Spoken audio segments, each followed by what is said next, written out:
My name is Daniel Downie. I am a comedian and a tour guide here in Edinburgh. I've lived in Edinburgh for the last 10 years. I'm from the Highlands originally. I've recently set up a company called Mountebank Tours, with the idea being that I take guests, visitors to the city and locals as well on comedy tours around the streets of Edinburgh's Old Town. Best thing about what I do is giving them some historical background to what is an absolutely incredible city. Edinburgh Old Town is built on what is an extinct volcano. Castle Hill was basically essentially the erupting volcano, and then the lava flow goes down to where Holyrood Palace is at the bottom. So that stretch is called the Royal Mile. Everything has then just kind of grown out from its original medieval heart. So when we talk about the Old Town, we're really talking about the heart and soul of Edinburgh. So here we are in Edinburgh's bustling Old Town. I'm going to show you guys some of my favourite spots. So we're now walking into Parliament Square. This used to be the spot where Scottish Parliaments would take place. So in the middle of Parliament Square is a statue of Charles II. Now this is actually the oldest equestrian statue in Britain. It's good luck when you walk past to rub the statue of David Hume. If you see this man here rubbing his toe, it's going to give you a wee bit of his knowledge. The things that I really love about the Old Town is it gets really crazy, it gets really busy in these streets, but at all points you feel like you can just duck down an alleyway. You can find yourself in a wee adventure. So this is the spot where J.K. Rowling wrote the first of the Harry Potter books. And J.K. Rowling actually took a lot of the names for the characters from the Harry Potter books from the tombstones here in Greyfriars Kirkyard. But 150 years before J.K. Rowling was taking names from Edinburgh tombstones, a man by the name of Charles Dickens was doing the same thing. And here in Victoria's Terrace, we're about to get a really good view of the school that inspired Hogwarts, George Heriot's school from the 17th century. Now today it's a private school, but in keeping with the wishes of George Heriot, the school accepts foundationers, which essentially means that they have places for orphan kids in the school every single school year.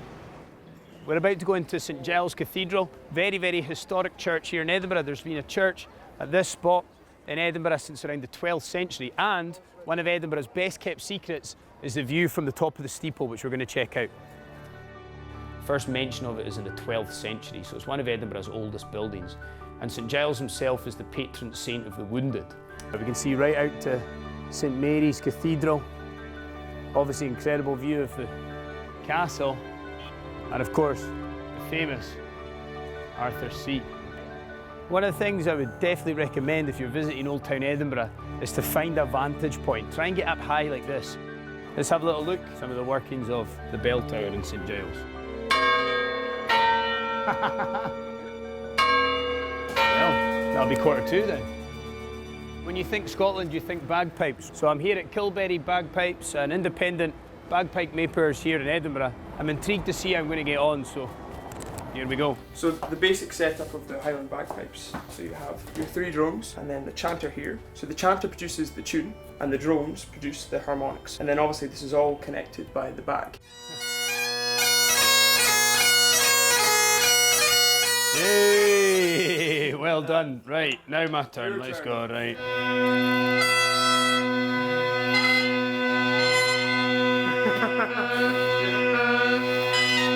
Alright, I'm out. Yep. And situated right next to Kilberry Bagpipes is Nicholson Kilt Makers. 3 sections to the kilt: front apron, an under apron, and then there's the pleated section in the middle. So to start off, you work out from the sizing how big your aprons are going to be. 6 yards gets folded into pleats. Handmade kilt is always built so that it can be altered, so that it can last you your lifetime. Well, it's beautiful. So Toby, if you don't mind, could you just take us through some of the kilts? This is a black watch. This is a military black watch. Very familiar. Which is the Scotland. most popular one. This one here is the hunting shirt, and this one here is the Edinburgh University. We designed it for Edinburgh University. Oh wow! So you can only get it in this shop. Ta-da! Thanks very much, mate. You're it's a good welcome, education. buddy, We really enjoyed it. And aye, Nicholson's Kilt Makers for all your traditional Highland wear. Edinburgh's very much a city of contrast. We've seen the beautiful side of it with its historic old buildings. Now it's time to get into that dark, seedy underbelly. So here we are on a ghost tour. So Sam, obviously this is one of the most haunted parts of the city here in Edinburgh. Just give us an idea of of what went on? There's a lot to suggest that the body snatchers would use these spaces. We believe that this once upon a time would have been a tunnel that just keeps going right down to the sort of Cowgate's bed itself. Okay. So it's quite likely that body snatchers would have used this if they needed somewhere to sort of transport their corpses in the dark, you know.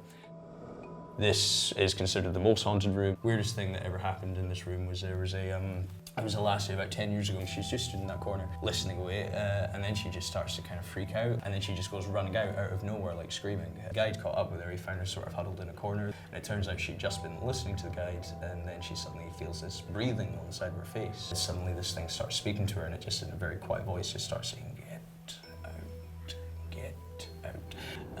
But it is certainly not a room that I would ever choose to hang out in. So it's getting into the evening time here in Edinburgh's Old Town.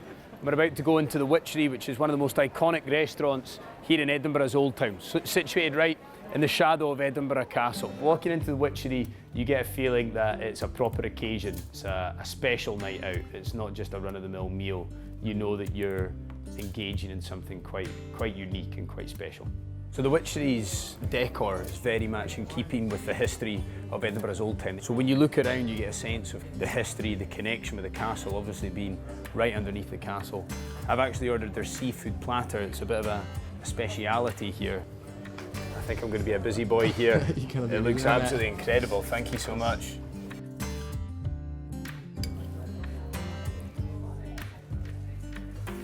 This is very, very tasty. Seafood and champagne. Pretty good end to a phenomenal day here in Edinburgh's Old Town, so cheers. By far and away our biggest export here in Scotland is whiskey. We export over 3 billion bottles every single year. That works out about 38 bottles per second. So any good night here in Edinburgh should definitely be topped off with a wee dram. So I'm going to take you to one of my favourite whiskey bars. Here at the whiskey bar on the Old Town in the Royal Mile. We're going to have a few wee drams. Let's go in. Scotland's got lots of different whiskey regions, range from the Highlands to Speyside whiskies, Lowland whiskies, Campbellton whiskies and Islay whiskies. So hopefully we'll get a chance to try a few here. Slangeback.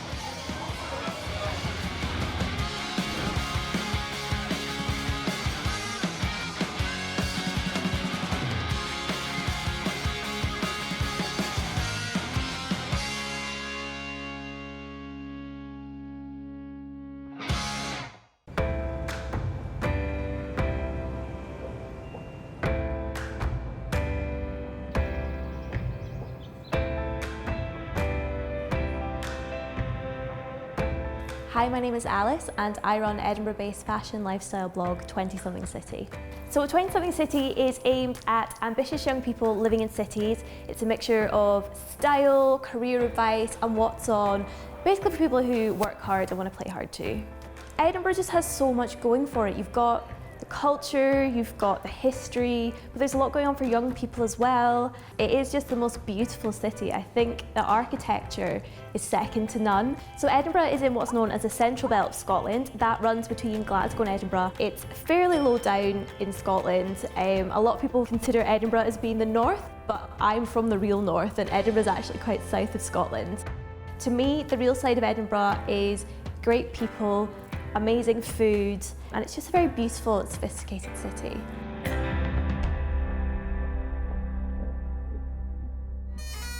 So wherever you go in central Edinburgh, there's always someone playing bagpipes.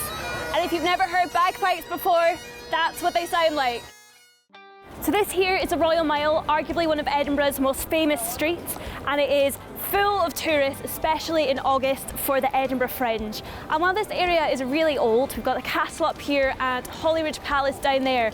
There's loads of modern street performers. You'll always find a bagpiper, some buskers and some tour guides as well. So the Royal Mile connects the castle and Holyridge Palace, hence the Royal Mile. It's actually just over a mile long and this is very much the heart of the old town. There is always street performers and quite a lot of them have been there so long, they're kind of a bit of an Edinburgh institution and it's just so colourful and full of life. So we finished up exploring the Royal Mile and now we are going to go to one of Edinburgh's best tourist attractions. So Camera Obscura is also known as the World of Illusions. It's somewhere really creative, visual and interesting, and from the top they've got amazing views of Edinburgh as well. It's sciencey and that it's to do with illusions, but it's not like a museum. It's just something that you can really get involved with, get amazing pictures, and it's just something a bit different, really. The views from up here are absolutely beautiful, but what else does a camera obscura have to offer? So we've got 5 floors of different exhibits, a lot of optical illusions and holograms and kaleidoscopes, and we do try and cater for all ages, so there is definitely something for everyone. I've never been anywhere quite like camera obscura, but I think now would be a good time to stop and get some lunch. Now, when people think of Scottish cuisine, they tend to think of haggis. And while we do like haggis, we like to eat a lot of international foods as well. So I'm going to take you to one of my favourite street food places that gives haggis a bit of an Indian twist.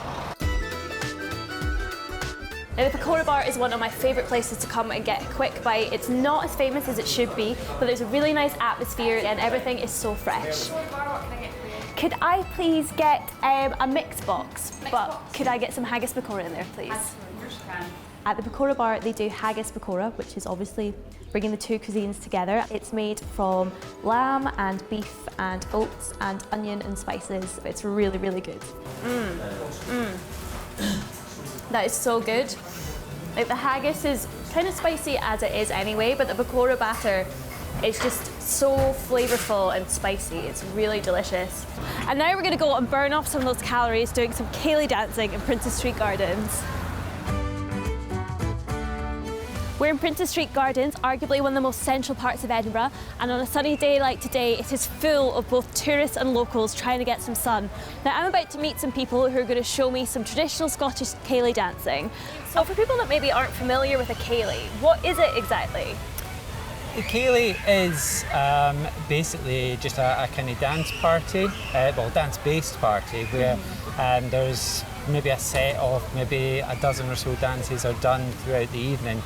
Fairly simple steps, easy to do, but something that everybody can join in and do. The dances are more or less the same as they've always been done, but there's people writing new Scottish dances. That was really hard work. I am sweating. I think I definitely deserved a drink, so we're going to go for a pre-dinner cocktail. Juniper Bar is right opposite Waverley Station, so it's really central, and they are known for their cocktails. I am so excited for something fruity and refreshing. In this cocktail is some strawberry-infused gin and some berry tea, amongst other things. So Juniper is a bit of a hidden gem. Not many people know it's here. It is above the shops on Princes Street, and it's just a lovely place to come of an evening and just take in the atmosphere. I'm about to show you somewhere I have been dying to go to for ages. It's called the Printing Press. The Printing Press used to be the home of someone who founded a publishing house, so it does have that literary connection, but today people just go there for the amazing food and the cocktails. It's a beautiful venue and it's really popular with people on a Friday night for a drink. Oh, thank you very much. You're welcome.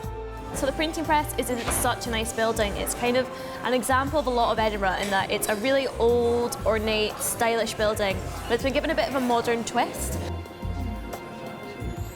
So we're going to finish off today in my absolutely favourite bar in Edinburgh.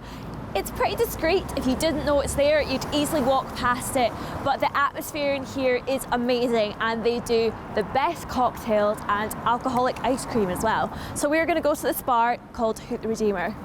This is based on a fortune teller's booth, so you go through the fortune teller's booth and they do some of the best cocktails in Edinburgh. They do amazing alcoholic slushies, they have an alcoholic ice cream vending machine, and they have a carnival style grab machine where you grab cocktail ingredients and then they make it up for you.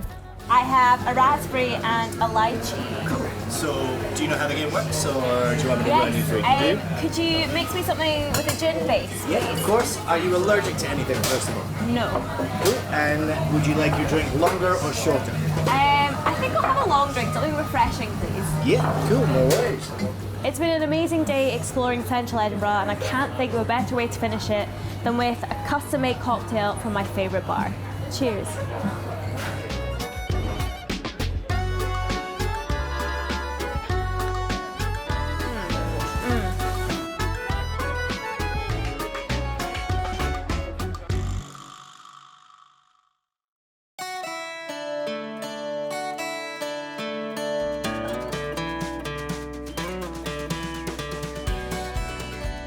Sarah and I am a travel blogger and content creator. My blog is about travel and food.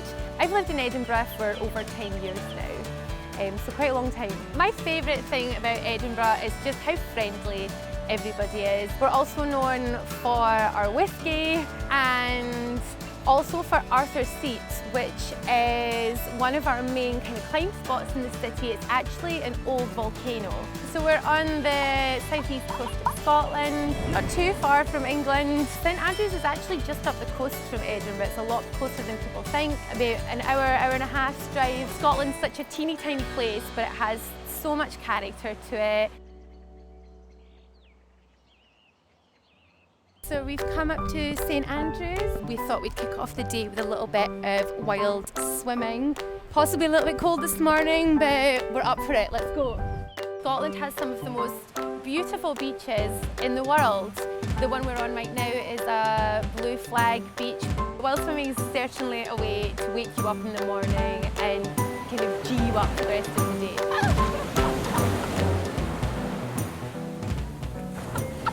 What a great way to start the morning. Blood's pumping, like totally awake. It's actually not as cold as it looks. Outside area of Edinburgh is a really wonderful place to go hiking because there's so much wildlife straight on our doorstep. Hiking's a really great way of getting outside, exploring. It makes you feel calm, it makes you feel really free. So I'm on St Andrews Beach and I've heard that we can do land yachting. They put you into a little cart with a sail, so essentially it's like a land boat. Despite the fact that I'm a local, I actually didn't know that you could do this up here, so tell me a little bit about how you got started. So we run the land yachts at St Andrews Beach, and running now for 10 years. We imported them in from the States and thought we could sail around St Andrews. It's like the view of the North Sea and the air in your hair, it's great fun. The Midlothian Snow Sports Centre is the largest outdoor dry ski slope in Europe, so quite a big deal for Edinburgh. I'm totally going to fall. What is it that you can actually do up at the ski slope here? There's plenty to do up here. There's the skiing itself, there's snowboarding lessons as well. There's the tubing runs over there, it's like the Zorbin, which is next door. What tips could you give me? Don't give up the big one. Ready to go skiing? Yeah, let's go. I'm so excited. Cool. It's a bit scary, but I'm doing it. I'm so happy. That was so much fun. My adrenaline's pumping, but now I think I need a bit of a calm down, so let's go for a whiskey. Now I'm heading to a distillery. One of the nicest ways to go is via the beautiful countryside routes in Scotland. So I just got to Dewar's Distillery. Whiskey's such a big part of Scotland's heritage, and I really want to go and chat to the brand ambassador here, Matthew, to find out a little bit more about the process. Hi Matthew, nice to meet you. I'm great, how are you? Very well, thanks. Welcome to Aberfeldy Distillery, Thanks. the spiritual home of Dewar's whiskey. Are you ready? I'm totally ready, it sounds really interesting. Let's head in, Let's come go. on. The first real process at the distillery takes place in our mill. This is a beautiful old Porteous mill. It kind of is like the Rolls Royce of mills. This one dates back to 1963, and from it each time we're grinding 7.5 tonnes of barley. It arrives at our distillery as this beautiful malted barley. We're going to grind it down into this lovely fine powder, which we call grist. So the next part for us in the process, we're taking that broken down barley, we're feeding it into this vessel here called a mash tun. We're going to dissolve that into liquid sugar, and that liquid sugar, which we call wort, we're going to use in the next room. So this is where it gets really fun, and we get the alcohol for the first time in the process. We're going to add that sort of sugary liquid from the last room, our wort, and we add our third and final ingredient, the yeast. After about 72 hours, we're going to now have our alcohol. It's about 8%, so very similar to a crude beer. We boil it up so it rises up the neck of the still there into a vapour, goes down that big long pipe at the top of the line arm, into a condenser, and it's cooled back into liquid. Wow, so I didn't know that the shape actually changed it. Yeah, if you imagine the taller it is, it's only the lighter alcohols can get all the way to the top and the heavier ones settle back down. Like every distillery has their own specific shape of still. The most important thing really with a blend, a whiskey, is trying to create consistency, and that's what the family was really proud of. Today we're actually the world's most awarded blended Scotch whiskey. Fantastic. This is one of my favourite rooms, I think, because it really shows what goes into a blend. So a blend, of course, is a mix of not only different single malts, but other grain whiskies as well, pulling all these different ingredients together to try and make something, you know, really well-rounded, harmonious. This is our blending lab. Have a little smell, first of all. I say there's a lot of misconceptions around what a blend is, and it's that combination of different single malts and different single grains coming together. And I've heard that the Scotland weather is perfect for brewing whiskey. Yeah, you know, as much as we might moan about this sort of wind and rain and drizzle now and again, it really is the perfect climate for maturing whiskey. We're losing about 2% volume every year due to evaporation and a percentage of alcohol as well. So I think this is aptly named Angel Share. So this is that share of whiskey that's just evaporating out of the casks up to our angels. To be classified as Scotch whiskey, it must be made of only a cereal, water and yeast, and matured in oak. You can get your cereal, your barley delivered anywhere, you can get your yeast delivered anywhere, but it's your water. You have to build a distillery near a good water source. Yep. And running sort of down through here, we have the Patilly burn, which is our water source. So for me, the final stage of a whiskey should never be in the bottle, it should be in a glass. Yep. So would you like to have a little taste? I certainly would love a taste. It's that time of day. It is. It smells beautiful. Cheers. Cheers. Slanjava, as we say. Slanjava. So I've had a great day. Edinburgh's known for its nightlife, so I'm going to go down to one of our little speakeasy bars and meet some friends. Edinburgh's nightlife is so varied.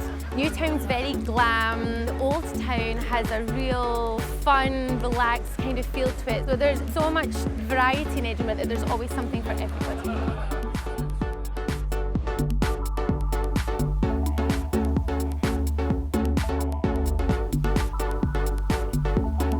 Slanjava.